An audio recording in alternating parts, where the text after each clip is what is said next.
I'm Heather with WTI. I am all about life hacks, and I have one to share with you. It's by Cafilas.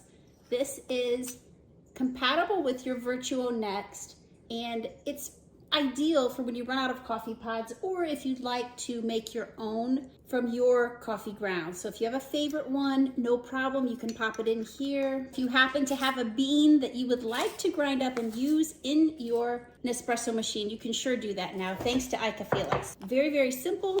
Just take the top off, add your beans here, put the top back on.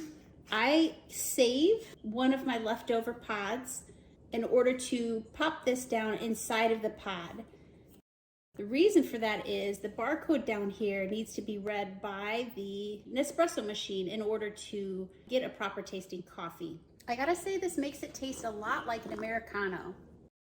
Sometimes when I want just a little extra of the grounds, I'll put them directly into the recycled pod and only use the top of the stainless steel filter. This makes for a stronger cup of coffee. Some days I need that. So if you're like me and your love of coffee and also your love of life hacks, you can't go wrong with the Cafilas. I hope you enjoy it. That's my point of view.